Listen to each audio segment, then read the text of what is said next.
All right, we're back for the third and final round with Ad Nauseam. Lost the die roll again. Seems to be a common occurrence. Let's go ahead and take a look at our opening hand. This hand is okay. You know, we have a lot of Dig and a Lotus Bloom. I like keeping most hands that have Dig and Lotus Bloom, and half the combo technically. So we're gonna keep. Our opponent leads with Creeping Tar Pit. Probably some sort of Grixis deck. Decide to shock here and cast a Serum Visions as opposed to playing the Temple of Deceit. We kind of want to just dig for our combo as well as maybe a land or two. And now that we have the second Lotus Bloom, though,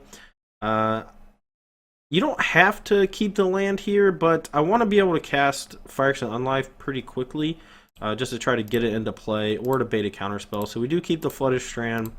And I go ahead and suspend both Lotus Blooms. Alright.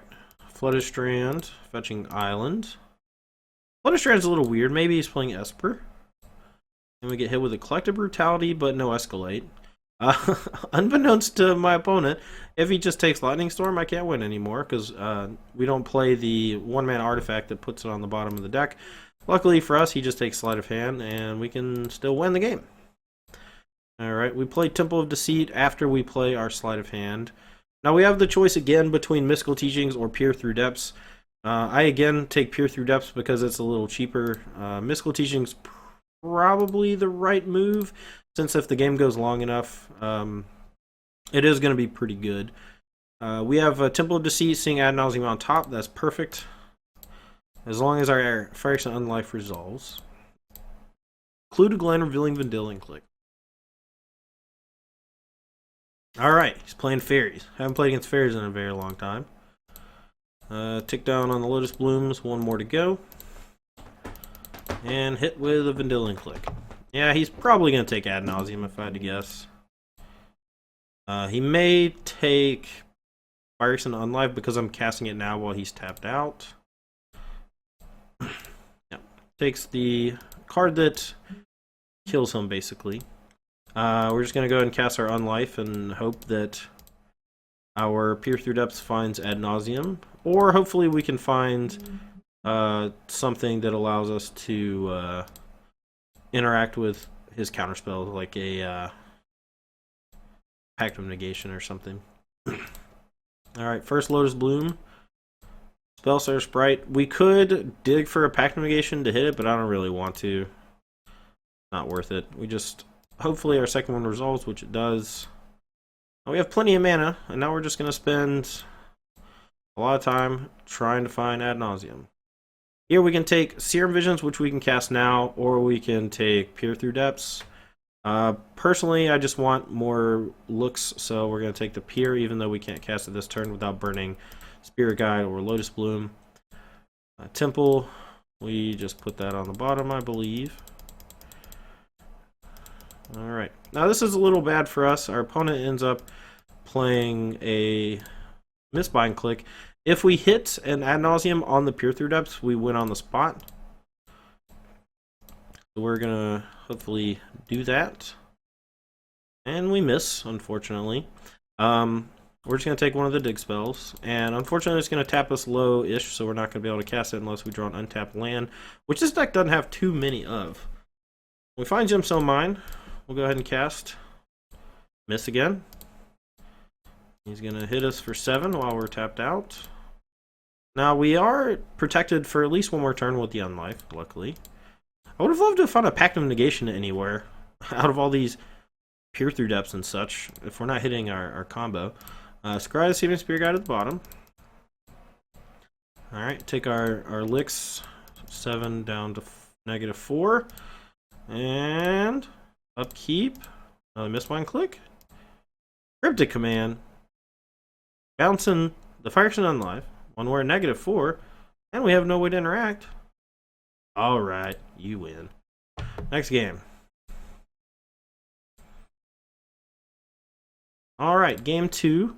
This matchup is pretty tough, I'm not going to lie. I would like to play first. And I click yes. And nothing happens. Tilt. Alright, let's go ahead and look at our opener. We are going to choose to play first this time, though. This hand is okay. The Mystical Teachings is okay. It is very slow. We'll talk about that after we're done, but yeah. Alright, scry land to the bottom, I believe. We have plenty of mana with the Lotus Blooms and such. Find a Peer Through Depths. We're going to go ahead and play a Pentad Prism and kind of ramp. Basically, if we cast the Peer Through Depths while he's tapped out, a Thoughtseize or Collective Brutality is just going to strip whatever we take anyway, so I just want to kind of develop my mana. Alright, we find half the combo. His Ancestral Vision is ticking down, and our Lotus Bloom is ticking down. Alright, now what we could have done, this is actually a pun on my part. Now, for those of you who haven't played against Fairs a lot, he played a Mutavault, which is going to allow him to Spell Stutter Sprite my Peer Through Depths. I had a tough decision here. I actually thought about casting Mystical Teachings at the end of turn and just guaranteeing that I had access to Ad Nauseam. But that loses to, or doesn't lose, but burning the mana on the Pentad Prism is a little dangerous if I end up needing it later. So we Peer Through Depths. Unfortunately, he spikes it with the Spell Stutter Sprite and activating the Mutavault. Now we have a tough choice. If we draw a land here, we actually just win on the spot. We get to have access to 5 in play, 3 from the Lotus, that's 8, Spirit Guide's 9, and a land would be 10, and that would allow us to go 4 for this, 5 for Ad Nauseam, and 1 for Angel's Grace. So let's try to draw a land or Spirit Guide. Another Angel's Grace, not exactly what we want.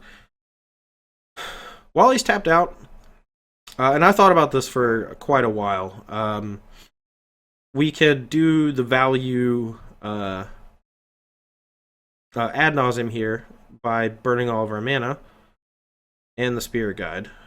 So, and that puts us to a point where we're going to need to draw like a land and Spirit Guide off of the Ad Nauseam, but I think it's worth it just because we get so many cards. And we kind of need to find like Pact of Negation on top of our combo. We end up going down to 5. Again, hitting Leyline of Sanctity, which we boarded in because we assumed he had a lot of discard. This time we kept in Pact of Negation and boarded out some Phyrexian Unlifes and I believe the Desperate Ritual. Don't quite find everything we need, but we do hit the second Ad Nauseam and a Pact of Negation. We're probably going to have to burn an Angel's Grace not to die to attacks. We decided to just bottom the Sleight of Hand. The Peer Through Depths can also be okay on backup. I believe that since we had most of what we needed, I end up getting rid of it though. Just because we need our lands to be able to combo off.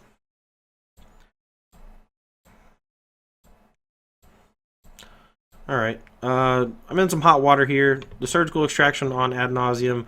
I can choose to Pact of Negation, upkeep Angel's Grace, and then we can still combo if we draw a Simian Spirit Guide.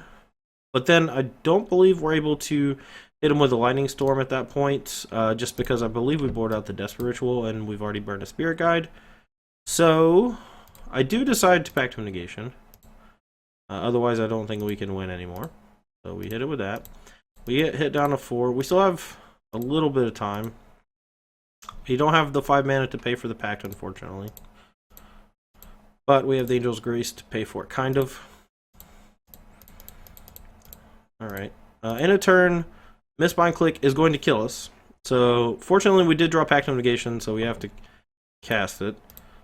This whole cascade of terrible things happening right now all stems from me playing the value Ad Nauseam. We weren't under a lot of pressure, just the 1 point from this and the Mutavault, so it's possible I should have just waited. You know, I had plenty of mana, but it was one-shot mana, and I kind of burned it all. And now I'm just kind of fighting from behind, and even a Mistbind Click can kill me, so lesson learned, kind of. We have to pay for the other Pact of Negation. We do technically have the combo active, since we have the Urborg to cast the Ad Nauseam.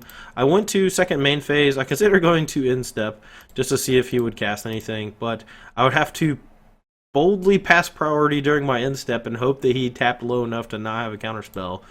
And I decided to just go for it and got hit with a counter scroll and died. So matchups with a lot of counter spells, I think, are a little tough for this deck, especially if you're not able to draw Pact of Negations naturally. You're kind of in some hot water, and we played a little weird in game 2, and I think that ended up costing us the game for sure, and maybe the match. But game 1 was just Fairies putting on a clinic. You know, he had some counter spells, some discard, and you know, we had a couple spots where if we got a little lucky on our Peer Through Depths, we would have killed him. There were a couple spots where Mystical Teachings would have been better than the Peer Through Depths we took game 1, but it's a little bit slower, and I like my cards to be a little more efficient when I'm playing a deck like this. You know, the combo is so expensive that, you know, we can't give our opponent just infinite time to set up. But yeah, I don't know. That's basically the end of it. Let's go ahead and get to the outro and talk about the things that I would change.